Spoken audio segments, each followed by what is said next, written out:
Meditation and emotions. The temper of people is really different. Some are aggressive really soon, and some are more easygoing. Their reactions in different situations differ, as everyone has its own style of affection, especially in challenging times. Happiness, anger, sadness, fear, grief, or other emotions appear. Not just the kind of these emotional responses differs, but also the intensity. In the last years, the science has dealt with the question how it is possible for us to regulate our emotions.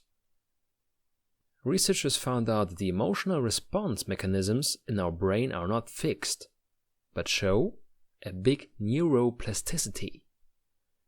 This is really important to know, especially if you take a look at the therapeutic treatments of patients with depression, anxiety, or other disorders. Regulation of emotions is another essential part of the process of meditation. Emotions can develop to be psychic disorders if they are reinforced by personal judgment.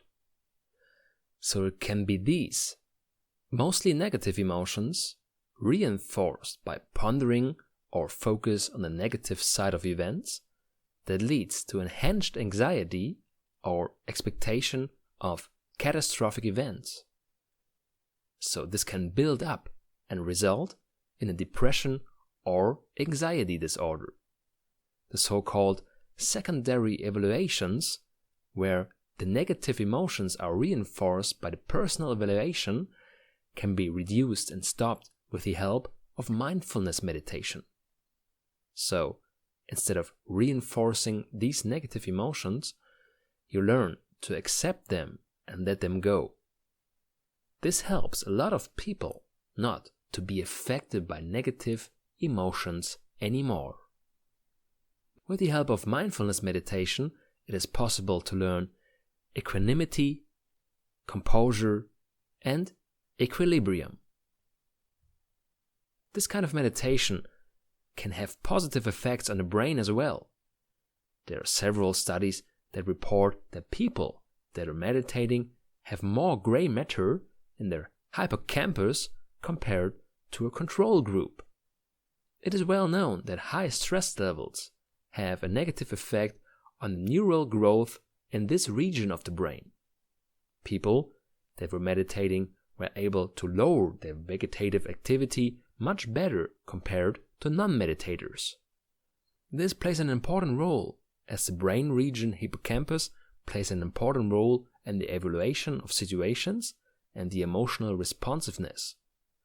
These neuronal differences can be observed also as a growth in competence to evaluate and differentiate situations much better, to not overact unnecessarily. These competences can not just be observed in the differences how you deal with grief, anxiety, and anger, but it also enables you to cultivate compassion and loving kindness. Even studies showed that people that were meditating had increased ability in emotional empathy, so they were able to understand the people around them better and feel with them if they had problems. These changes towards an inner state of appreciation is effective for the social connection and reduces feelings of isolation. In every profession, especially the ones with social engagement, a high degree of empathy and appreciation is highly important. From the CEO to the waitress, from the physician to the social worker, all need a high degree of empathy. So the baseline is, meditation is helpful to create emotional clarity, helps you to deal better with upcoming negative emotions, and increases your empathy.